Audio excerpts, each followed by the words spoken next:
Power పోయింది. అపోజిషన్లోకి వచ్చి ఏడాదిన్నర కావస్తోంది. ఆ తర్వాత ఎన్నో ఆరోపణలు, మరెన్నో ఎలిగేషన్స్. అయినా సార్ మాత్రం సైలెన్స్ గానే ఉంటూ వస్తున్నారు. కవిత లిక్కర్ కేసుపై ఇమీడియట్ గా రియాక్ట్ కాలేదు.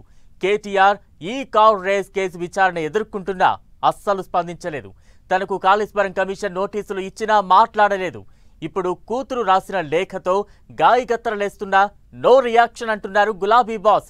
మౌనమే అన్నింటికీ సమాధానం అనుకుంటున్నారా? సార్ సైలెన్స్ వెనుక స్ట్రాటజీ ఉందా?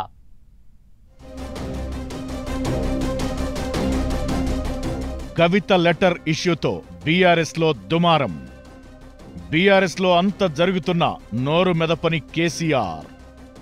విషయమేదైనా మౌనమే ఎజెండాగా పెట్టుకున్న గులాబీ బాస్. కవిత విషయంలో కేసీఆర్ మౌనం వ్యూహాత్మకమా? బీఆర్ఎస్ కేసీఆర్ సారథ్యంలో నడుస్తున్న ఆ పార్టీ అధికారంలో ఉన్నా, అపోజిషన్లో ఉన్నా 25 ఏళ్లుగా లైమ్ లైట్ లో ఉంటూ వస్తోంది. 14 ఏళ్ల పోరాటం, 10 ఏళ్ల అధికారమంతా బీఆర్ఎస్ కేసీఆర్ చుట్టే తిరిగింది. ఇప్పుడు ఏడాదిన్నరగా అసలు సిసలు అపోజిషన్ రోల్లో ఉన్న బీఆర్ఎస్ సెంట్రిక్ గానే రాష్ట్రంలో రాజకీయ రచ్చ నడుస్తోంది. కాకపోతే ఇప్పుడు బీఆర్ఎస్ కాస్త క్లిష్టమైన పరిస్థితులను ఫేస్ చేస్తోంది. అధికార పక్షం నుంచి కేసులు, ఆరోపణల బెడద ఓవైపు ఉంటే పార్టీలో ఇంటర్నల్ రచ్చ కాకరేపుతోంది. అయితే ఏం జరిగినా, ఎంత పెద్ద రచ్చ జరుగుతున్నా రెస్పాండ్ కాకపోవడం మాత్రం చర్చకు దారితీస్తోంది. కవిత లెటర్ రాశారు. ఆ లేఖ బయటకొచ్చింది. ఆ తరువాత ఆమె మీడియాతో మాట్లాడుతూ కోవట్టులు, దయ్యాలన్న ప్రస్తావన తెచ్చారు. అంతటితో ఆగకుండా మీడియాతో చిట్చాట్లో కేటీఆర్ ను టార్గెట్ చేస్తూ నాతో పెట్టుకోవద్దంటూ వార్నింగ్ ఇచ్చారు. పైగా బీజేపీలో బీఆర్ఎస్ విలీన కుట్ర అన్నారు. అయినా బీఆర్ఎస్ అధినేత కేసీఆర్ మాత్రం స్పందించడం లేదు. ఇది ఒక్కటే కాదు, చాలా విషయాల్లో కేసీఆర్ మౌనంగానే ఉంటూ వస్తున్నారు. ఏ విషయంలోనూ ఆయన పెద్దగా రెస్పాండ్ కావడం లేదు. పార్టీలో ఇంత హడావుడి నడుస్తున్నా ఆయన ఎందుకు రియాక్ట్ కావడం లేదో ఆ పార్టీ నేతలకు అస్సలు అంతు చిక్కడం లేదట.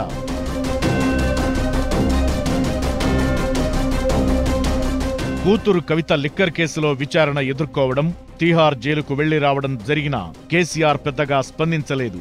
కేటీఆర్ ఈ కార్ రేస్ కేసులో ఏసీబీ, ఈడీ విచారణను ఫేస్ చేశారు. ఇప్పుడు మరోసారి ఆయనకు ఏసీబీ నుంచి పిలుపొచ్చింది. అయినా ఈ కార్ రేస్ కేసుపై కేసీఆర్ ఒక్కసారి కూడా మాట్లాడలేదు.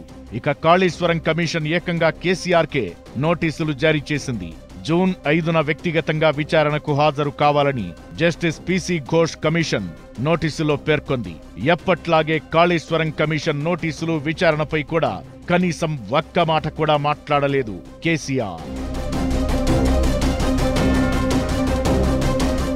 మొన్న మధ్య వరంగల్లో నిర్వహించిన పార్టీ సిల్వర్ జూబ్లీ సభలో కార్యకర్తలకు దిశానిర్దేశం చేసిన కేసీఆర్ మళ్లీ ఫామ్ హౌస్ కే పరిమితమయ్యారు. ఏడాదిన్నర కాలంగా ప్రతిపక్ష నేతగా కేసీఆర్ మౌనంగానే ఉంటున్నారు. సాధారణంగా అధికారంలో ఉన్నప్పటికంటే అపోజిషన్లో ఉన్నప్పుడే స్ట్రాంగ్ వాయిస్ వినిపిస్తుంటారు లీడర్లు. పైగా ప్రధాన ప్రతిపక్ష పార్టీ అధినేత, లీడర్ ఆఫ్ అపోజిషన్ అంటే రెగ్యులర్ ప్రెస్ మీట్లు, అధికారాన్ని కార్నర్ చేయడం వంటివి ఉంటాయి. అలాంటిది ప్రతిపక్షంలోకి వచ్చినప్పటి నుంచి మౌనంగానే ఉంటూ అంతా నడిపించుకుంటూ వస్తున్నారు కేసీఆర్. అయితే ఇప్పటి వరకు ఎలా ఉన్నా ఇప్పుడు మాత్రం కేసీఆర్ మాట్లాడాల్సిన అవసరం ఉందంటున్నారు పార్టీ నేతలు. కవిత లెటర్, బీజేపీలో బీఆర్ఎస్ విలీనం అంటూ ఆమె చేసిన ఆరోపణలు, ఆ తరువాత జరిగిన పరిణామాలు అన్నింటిపై కేసీఆర్ మాట్లాడితేనే అన్నింటికీ తెరపడుతుందన్న అభిప్రాయం గులాబీ లీడర్ల నుంచి వినిపిస్తోంది. కాంగ్రెస్, బీజేపీ విమర్శలకు చెక్ పెట్టాలంటే కేసీఆర్ నోరు తెరవాల్సిందే అంటున్నారు నేతలు. ఇదే సమయంలో కేసీఆర్ మౌనం కూడా ఓ వ్యూహమే అన్నది మరికొందరు నేతల వాదన.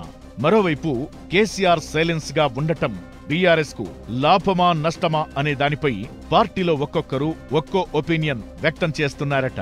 కుటుంబంలో విభేదాలంటూ హడావుడి నడుస్తున్న టైంలో కేసీఆర్ మౌనంగా ఉండటం రాజకీయంగా పార్టీకి అంత మంచిది కాదంటున్నారు మరికొందరు లీడర్లు. అందుకే ఇక ఆలస్యం చేయకుండా బాస్ స్పందించి అవసరమైతే దిద్దుబాటు చర్యలు చేపట్టాలని, లేదంటే ఈ వ్యవహారాన్ని తాడోపేడో తేల్చేయాలనే అభిప్రాయం వ్యక్తమవుతోంది.